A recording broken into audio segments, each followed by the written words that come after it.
Hi മക്കളെ, എജ്യൂപോർട്ടിന്റെ മറ്റൊരു വീഡിയോയിലേക്ക് സ്വാഗതം. നിങ്ങളുടെ സ്വന്തം റയാൻ സാറാണ്, ബിസിനസ് സ്റ്റഡീസ് ആണ്. അപ്പം നമ്മൾ ഇതാ രണ്ടാമത്തെ ചാപ്റ്റർ ഡിസ്കസ് ചെയ്യാൻ പോവാണ് കേട്ടോ.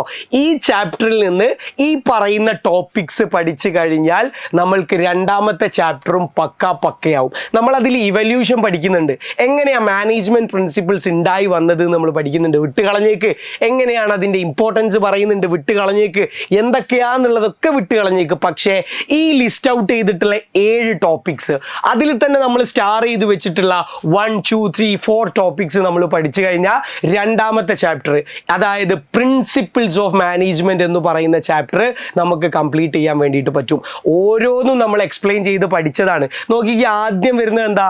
ഹെൻറി ഫയോളിന്റെ 14 മാനേജ്മെന്റ് പ്രിൻസിപ്പിൾസ്. നമുക്ക് dad you is very secure എന്ന് പറയുന്ന കോഡിൽ നമ്മൾ പഠിച്ചു വെച്ചിട്ടുള്ള 14 പ്രിൻസിപ്പിൾസ് ഓഫ് ഹെൻറി ഫയോൾ. അവിടെ ആലോചിക്കേണ്ടത് Henry Fayol, he is the father of general management principle. അതേ സമയത്ത് ഹി റോട്ട് എ ബുക്ക്. ഏതാ book? The principles of general management. അപ്പൊ നമ്മൾ division of work, authority and responsibility, discipline, dad you, unity of command and unity of direction, initiative, subordination of individual interest in to general interest, order, equity, remuneration, stability of personnel, esprit de corps എന്ന് പറയുന്ന 14 principles നമ്മൾ പഠിക്കുന്നുണ്ട്. Very very very important. എന്തായാലും ഓണം എക്സാമിനും Christmas എക്സാമിനും final എക്സാമിനും ചോദിച്ചിരിക്കും. So ആദ്യം കവർ ചെയ്യേണ്ടത് ഈ പറയുന്ന dad you is very secure എന്ന് പറയുന്ന ആ ഒരു ടോപ്പിക്കിൽ ആ ഒരു കോഡ് ഉപയോഗിച്ചിട്ട് വരുന്ന 14 പ്രിൻസിപ്പിൾസ് ആണ്. ആ dad you is very secure എന്ന് പറയുന്ന കോഡ് കണ്ടിട്ടില്ലെങ്കിൽ എൻ്റെ ഇൻസ്റ്റാഗ്രാം പേജിൽ, എജ്യൂപോർട്ട് +2 ഇൻസ്റ്റാഗ്രാം പേജിൽ നമ്മളത് ചെയ്തിട്ടുണ്ട്. അവിടെ പോയി നോക്കി ഞങ്ങൾക്ക് അത് കാണാൻ വേണ്ടിയിട്ട് പറ്റും. ഇനി രണ്ടാമതോ, മാനേജ്മെന്റിന്റെ സയന്റിഫിക് മാനേജ്മെന്റിന്റെ പ്രിൻസിപ്പിൾസ് ആണ്. അതായത് ഫാദർ ഓഫ് സയന്റിഫിക് മാനേജ്മെന്റ് എന്ന് പറയുന്നത് FW ടൈലർ ആണ്. നമ്മളവിടെ മറ്റെടുത്ത് പറയുന്നത് ജനറൽ മാനേജ്മെന്റ് പ്രിൻസിപ്പിൾ ആണ്. ഇവിടെ നമ്മൾ പറയുന്നത് സയന്റിഫിക് മാനേജ്മെന്റ് പ്രിൻസിപ്പിൾ ആണ്. സയന്റിഫിക് മാനേജ്മെന്റ് പ്രിൻസിപ്പിളിന്റെ ഫാദർ ആരാണ്? FW ടൈലർ ആണ്.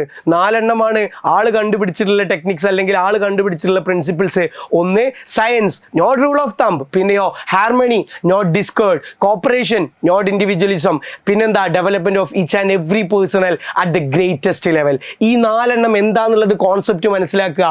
4 പ്രിൻസിപ്പിൾസ് ആണ് നമുക്ക് അവിടെ FW ടൈലറിൻ്റെത് പഠിക്കാനുള്ളൂ. വളരെ എളുപ്പത്തിൽ പഠിച്ചെടുക്കാൻ പറ്റും. ചോദിക്കും, സ്റ്റാർഡ് ക്വസ്റ്റ്യൻ ആണ്. ദെൻ മൂന്നാമത്തത്, ടൈലർ വെറുതെ പ്രിൻസിപ്പിൾ ഉണ്ടാക്കി പോവല്ല ചെയ്തത്. ടൈലർ നേരെ വന്നിട്ട് എന്ത് ചെയ്തു? ടൈലർ അതിന് കുറച്ച് ടെക്നിക്സ് പറഞ്ഞു തന്നിട്ടുണ്ട്.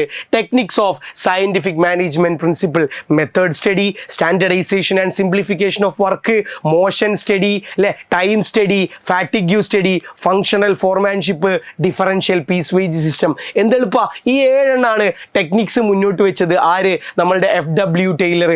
ഇമ്പോർട്ടൻറ്റ് ക്വസ്റ്റ്യൻ ആണ്. അപ്പൊ എന്താ മെത്തേഡ് സ്റ്റഡി, എന്താ ടൈം സ്റ്റഡി, എന്താ ഫാറ്റിഗ്യൂ സ്റ്റഡി, എന്താ ഡിഫറൻഷ്യൽ പീസ് വേജ് സിസ്റ്റം, എന്താണ് standardisation and simplification of work, എന്താണ് ഫൈനലി പറയുന്ന നമ്മൾ ഓൾറെഡി ഫങ്ഷണൽ ഫോർമാൻഷിപ്പിൽ പറയുന്നത് എന്താണെന്നുള്ളത് നിർബന്ധമായിട്ട് പഠിക്കണം.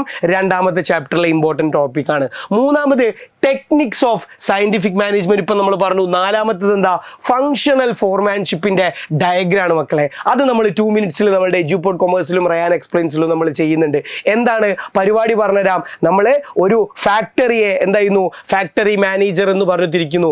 റൈറ്റ് സൈഡിൽ പ്ലാനിംഗ് ഡിപ്പാർട്ട്മെന്റും ലെഫ്റ്റ് സൈഡിൽ പ്രൊഡക്ഷൻ ഡിപ്പാർട്ട്മെന്റും ആക്കി തിരിക്കുന്നു. പ്ലാനിംഗ് ഡിപ്പാർട്ട്മെന്റിൽ നമ്മൾ എന്താ ചെയ്യുന്നത്?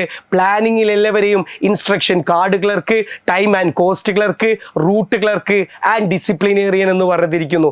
ദെൻ നേരെ ലെഫ്റ്റിലേക്ക് എടുക്കുമ്പോൾ നമ്മളെ പ്രൊഡക്ഷൻ ഡിപ്പാർട്ട്മെന്റിൽ speed boss, gang boss, repair boss, inspector എന്ന് പറഞ്ഞിരിക്കുന്നു. ഇവരെല്ലാവരും ഒരു വർക്ക് മാനെ കോൺസെൻട്രേറ്റ് ചെയ്യുന്നു. അപ്പോൾ ഡിഫറെൻറ്റ് ഡിപ്പാർട്ട്മെന്റിലെ ഹെഡുകൾ വന്നിട്ട് ഈ പറയുന്ന വർക്ക് മാനെ കോൺസെൻട്രേറ്റ് ചെയ്യുകയാണെങ്കിൽ അതിന് നമ്മൾ വിളിക്കുന്ന പേരാണ് ഫങ്ഷണൽ ഫോർമാൻഷിപ്പ്. സോ അതൊരു ഇമ്പോർട്ടൻ്റ് ആയിട്ടുള്ള ടോപ്പിക്കാണ്. പിന്നെ സിഗ്നിഫിക്കൻസ് ഓഫ് മാനേജ്മെന്റ് പ്രിൻസിപ്പിൾ നിങ്ങൾക്ക് പഠിക്കണമെങ്കിൽ പഠിക്കാം. വളരെ ഇമ്പോർട്ടൻ്റ് ഒന്നുമല്ല. എക്സാമിന് പ്രതീക്ഷിക്കാം. ചിലപ്പോൾ വരും, ചിലപ്പോൾ വന്നിട്ടില്ല. പിന്നെ എന്താണ് സ്കാലർ ചെയിൻ, എന്താണ് ഗ്യാങ് പ്ലാങ്ക്? സ്കാലർ ചെയിൻ എന്ന് പറഞ്ഞാൽ എന്താ? The communication channel from top to the bottom. ഏറ്റവും ടോപ്പ് ലെവലിൽ നിന്ന് ബോട്ടം ലെവലിലേക്ക് വരുന്ന കമ്മ്യൂണിക്കേഷൻ ചാനലിനെയാണ് നമ്മൾ നമ്മുടെ സ്കാലർ ചെയിൻ എന്ന് പറയുന്നത്. അതേ സമയത്ത് സ്പാൻ ഓഫ് മാനേജ്മെന്റ് എന്ന് പറഞ്ഞാൽ എന്താ, ഒരു മാനേജറിന് ഒരു കമ്പനിയിലെ ഒരു മാനേജറിന് കൺട്രോൾ ചെയ്യാൻ പറ്റുന്ന സബോർഡിനേറ്റ്സിന്റെ എണ്ണം, എംപ്ലോയീസിന്റെ എണ്ണം, അതിനെയാണ് നമ്മൾ എന്ത് പറയുന്നത്, സ്പാൻ ഓഫ് മാനേജ്മെന്റ് എന്നുള്ള രീതിയിൽ നമ്മൾ പേരിട്ട് വിളിക്കുന്നത്. ദെൻ ഏറ്റവും അവസാനം നമ്മൾ പഠിക്കേണ്ടത് ഫയോളിന്റെ പ്രിൻസിപ്പിളും ടൈലറിന്റെ പ്രിൻസിപ്പിളും ഒന്ന് കമ്പയർ ചെയ്തിട്ടാണ്. മേ ബി ചോദിക്കാം, പബ്ലിക് എക്സാമിന് നമുക്ക് എക്സ്പെക്ട് ചെയ്യാം. അപ്പോൾ ഈ ടോപ്പിക്സ് ഇതാ, ടൈലറിന്റെ പ്രിൻസിപ്പിൾ നമ്മൾ പഠിച്ചു, ഫയോളിന്റെ പ്രിൻസിപ്പിൾ നമ്മൾ പഠിച്ചു. കമ്പയർ ചെയ്ത് എഴുതാൻ സുഖ, നമ്മളുടെ ആപ്പിലുണ്ട്, നമ്മളുടെ നോട്ട്സിലുണ്ട്. ഇതിൻ്റെയൊക്കെ ബാക്കിയുള്ള നോട്ട്സുകൾ വളരെ സജീവമായിട്ട് നിങ്ങളുടെ ബാക്ക് ടു ബാക്ക് ആയിട്ട് നിങ്ങൾക്ക് നമ്മൾ എത്തിച്ചേരും. അപ്പോൾ ഇത്രയേ ഉള്ളൂ. രണ്ടാമത്തെ ചാപ്റ്റർ വളരെ സിമ്പിളാണ്. കുറഞ്ഞ ടോപ്പിക്സ് പഠിച്ചു കഴിഞ്ഞാൽ ഈ പറയുന്ന ഫങ്ഷണൽ ഫോർമാൻഷിപ്പിന്റെ ഡയഗ്രം ഒക്കെ ഉണ്ടല്ലോ, എല്ലാ ക്വസ്റ്റ്യൻ പേപ്പറിലും അടിച്ചടിച്ചടിച്ച് മിന്നിച്ച് വരുന്ന ക്വസ്റ്റ്യൻസ് ആണ്. സോ അങ്ങനെ ഇമ്പോർട്ടൻ്റ് ആയിട്ടുള്ള ക്വസ്റ്റ്യൻസ് പഠിച്ചാൽ തന്നെ മാർക്ക് ബിസിനസ്സിൽ സ്കോർ ചെയ്യാൻ പറ്റും. ബിസിനസ് ആണ്, തിയറി ആണ്, ബുദ്ധിമുട്ടാണ് എന്നൊന്നും വിചാരിച്ച് നിൽക്കൊന്നും വേണ്ട. ഈസി ആയിട്ട് എളുപ്പത്തിൽ മാർക്ക് സ്കോർ ചെയ്താൻ വേണ്ടിയിട്ട് പറ്റുന്ന ടോപ്പിക്സുകളാണിത്. സോ ഒന്നാമത്തെ ചാപ്റ്റർ ഒരു നോട്ട്ബുക്ക് എടുക്കുക, നമ്മൾ കഴിഞ്ഞ വീഡിയോയിൽ ഡിസ്കസ് ചെയ്തത് ലിസ്റ്റ് ഔട്ട് ഇട്ടിട്ട് അടിച്ച് മിന്നിച്ച് പഠിക്കുക. രണ്ടാമത്തെ ചാപ്റ്റർ ഹെഡിങ് എഴുതുക, ടോപ്പിക്സ് ചെക്ക് ലിസ്റ്റ് എടുക്കുക, അടിച്ച് മിന്നിച്ച് പഠിക്കുക. എക്സാമിന് സൂപ്പറായിട്ട് എഴുതാൻ പറ്റും, അത് റയാൻ സാർ തരുന്ന ഉറപ്പാണ്. സോ അടുത്ത വീഡിയോയിൽ നമ്മൾ ഡിസ്കസ് ചെയ്യും. സോ ഈ പോയിന്റ്സ് വിട്ടുപോകരുത്, അടിപൊളിയായിട്ട് പഠിക്കുക. എളുപ്പത്തിന് വേണ്ടിയിട്ട് ഷോർട്ട് നോട്ടുകളും വളരെ സിമ്പിൾ ആയിട്ടുള്ള ക്രിസ്പ് നോട്ടുകളും വൺ വേർഡ് ക്വസ്റ്റ്യൻസിൻ്റെ ഒക്കെ PDF കിട്ടാൻ വേണ്ടിയിട്ട് എന്ത് ചെയ്യുക, നമ്മളുടെ വാട്സപ്പ് കമ്മ്യൂണിറ്റിയിലും നമ്മുടെ ഇൻസ്റ്റാഗ്രാം പേജൊക്കെ ഫോളോ ചെയ്യുക. അപ്പോൾ എജ്യൂപോർട്ട് കൂടെ തന്നെ ഉണ്ട്. എക്സാം നമ്മൾ തൂക്കും, ബിസിനസ് നമ്മൾ അടിച്ചു പൊളിക്കും. അപ്പോൾ all the very very very best guys.